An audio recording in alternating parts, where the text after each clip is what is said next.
Welcome to QIAYDA, which means leadership in Arabic, Masterclass and podcast series where we explore leadership, the challenges and the successes.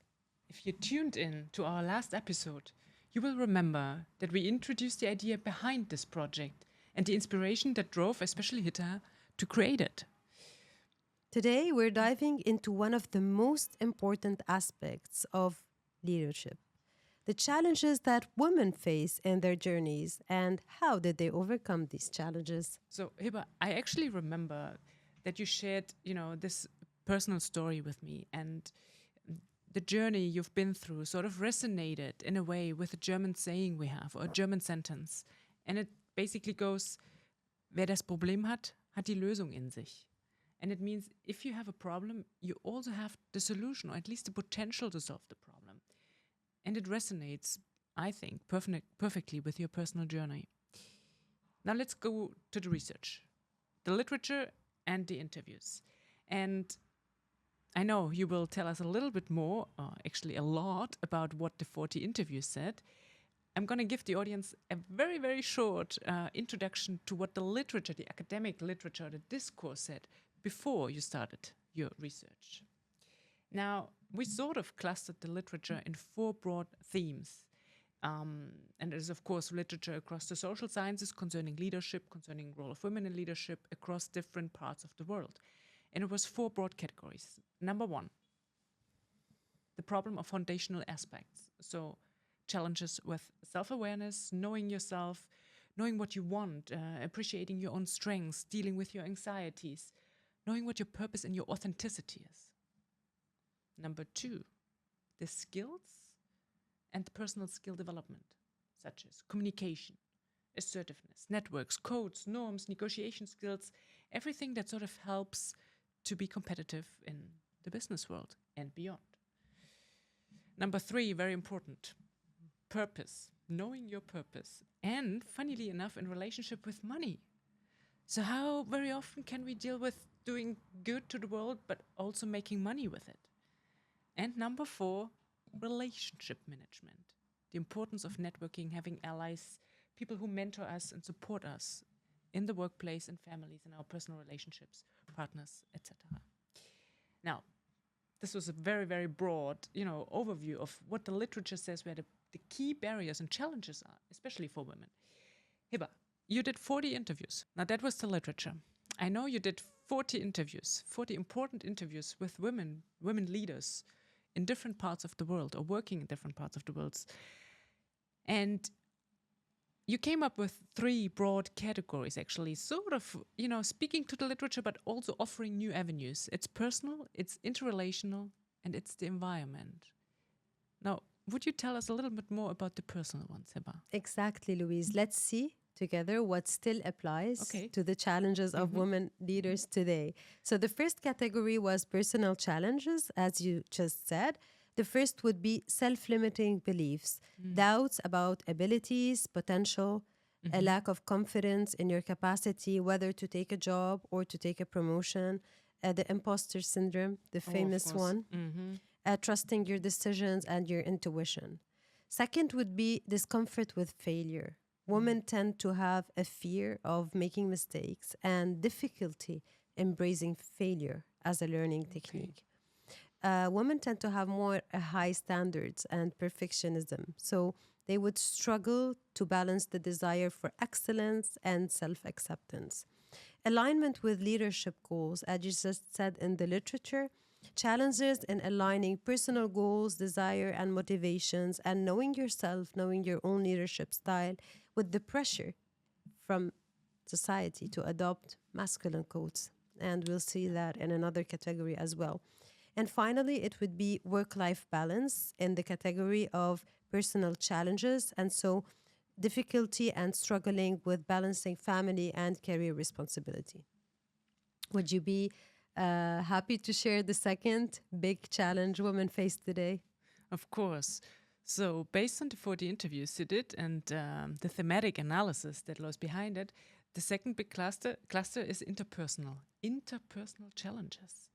So that's all about the relationships, or the relations we form and, let's say, the social dynamics. So there were a couple of very interesting points, and this is not, by the way, everything, but it's, we're giving a sort of overview of the most important aspects. So first important and very, very important is the role of role models. Having somebody we can look up to, somebody we can, look for guidance. This is a lot for a lot of women, that there is a lack, because there are a lot of male role models, but the argument is there are not enough female role models in senior leadership positions. In relation to that, straight away, of course, as a consequence, you could almost say, but it's not a direct consequence, the role of mentors and sponsors. So people who guide us again, give us, tips, help us again with the next part, or networking, knowing people, getting to know people who can help us find our ways and pave the avenues.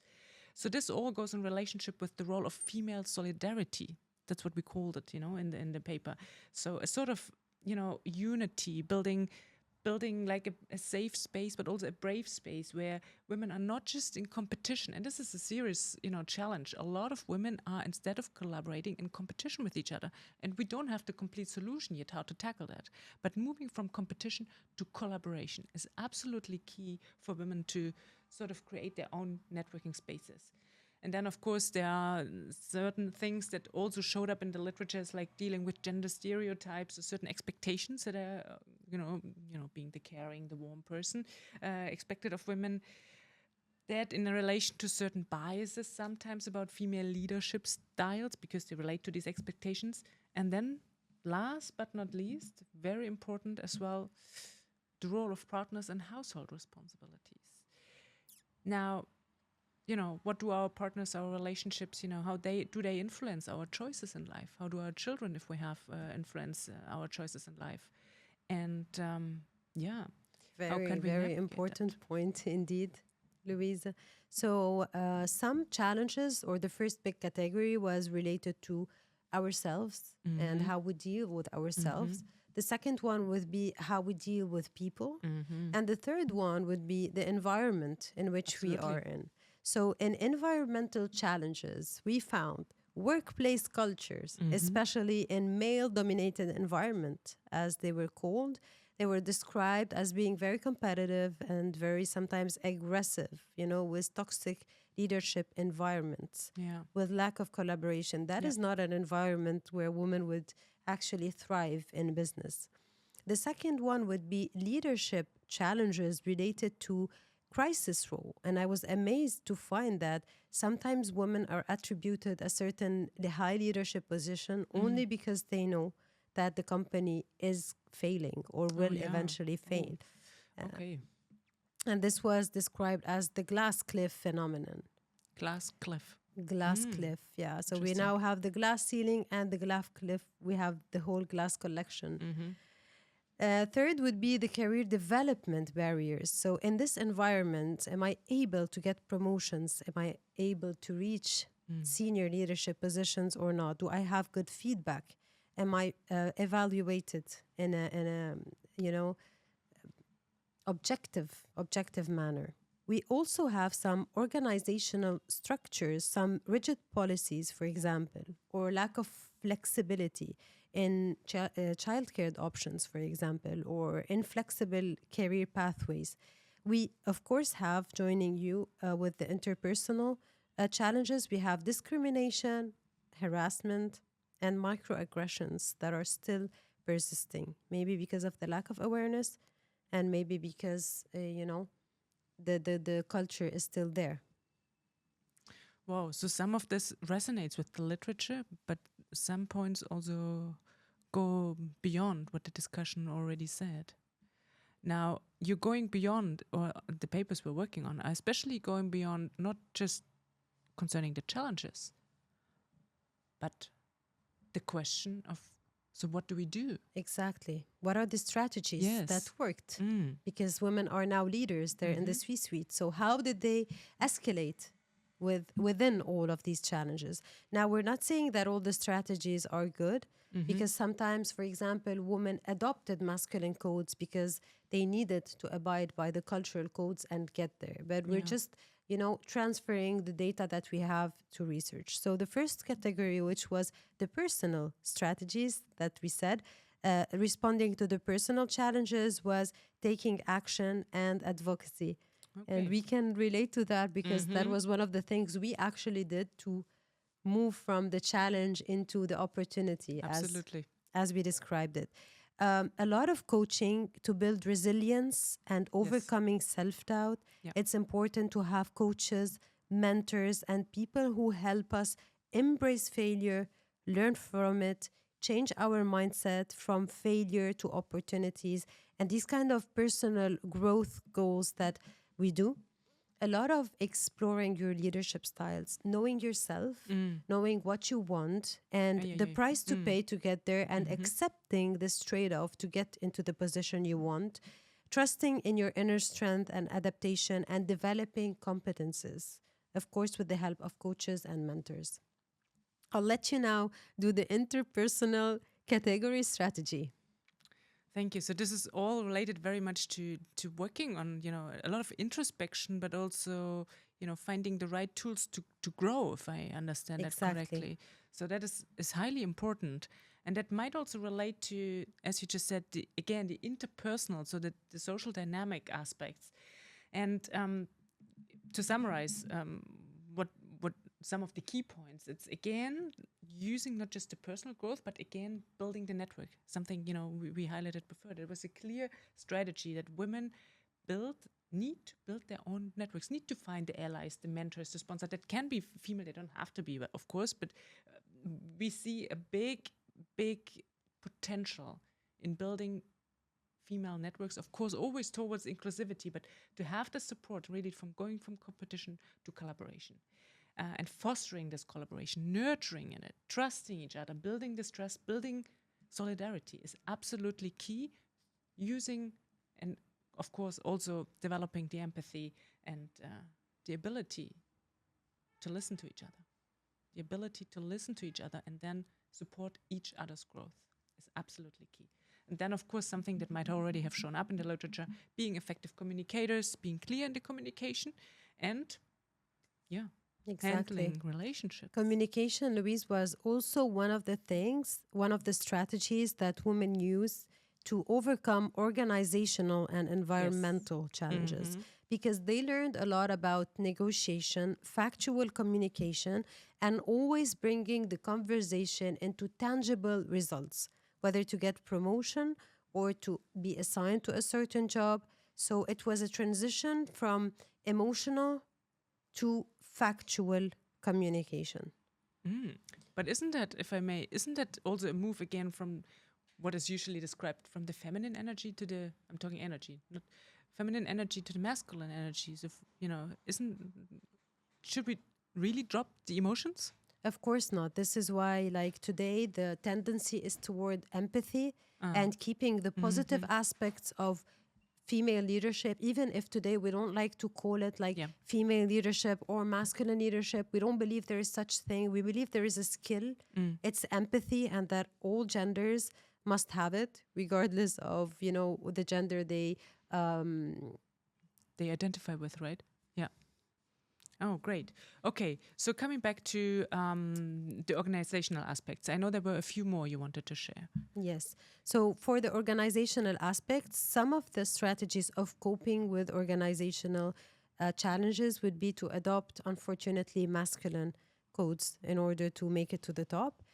Some of them had to culturally integrate. For example, in expatriation roles, sometimes you have to learn the language, get into the society. That is not mainly attributed to female leadership, but it is one of the strategies one can use in order to adapt to a certain environment, using always factual communication, as we just said, and having inclusive leadership practices. It's a great way to overcome organizational challenges. Now we're moving to psychological and emotional strategies with you, Luise. Yes, absolutely. And we tried to discuss it already a little bit.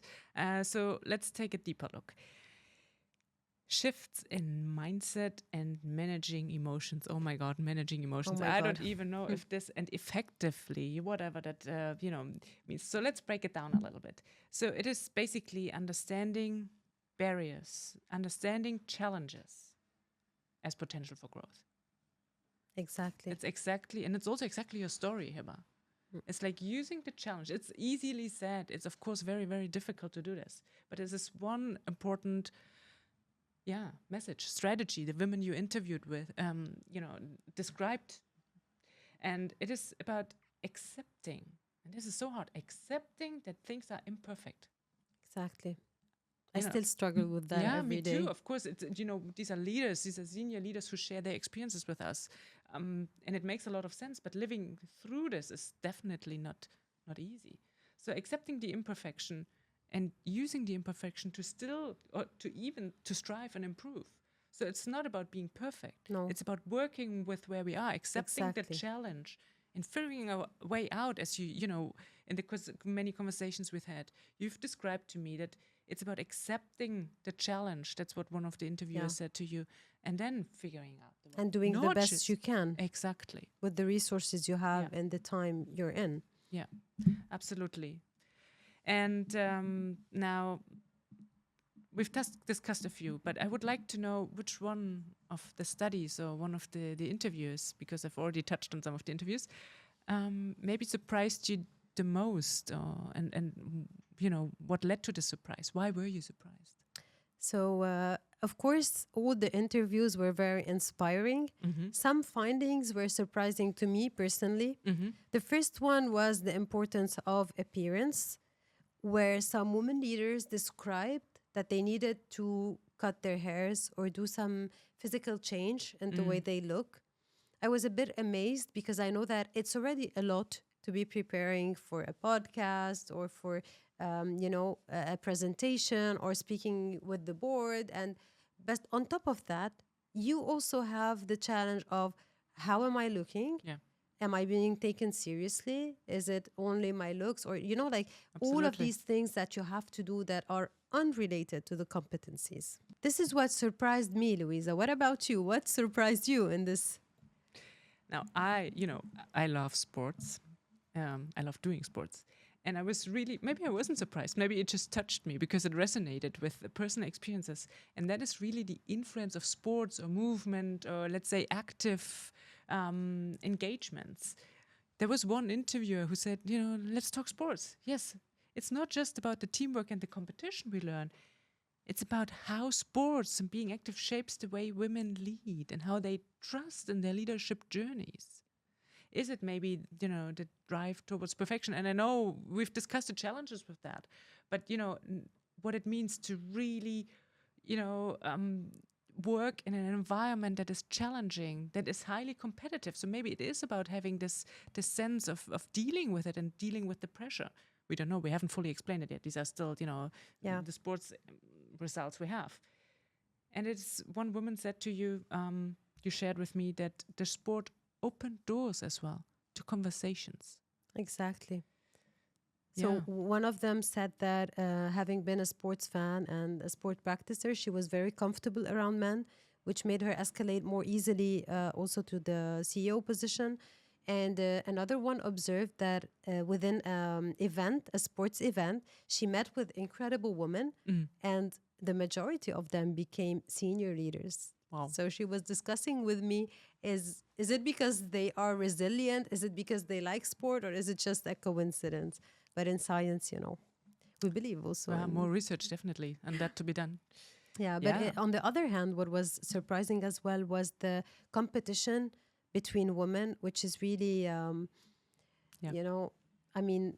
women describe men as allies as much as they described women as non-allies, which is a bit... That's a common theme throughout the research, exactly. Right? Yeah.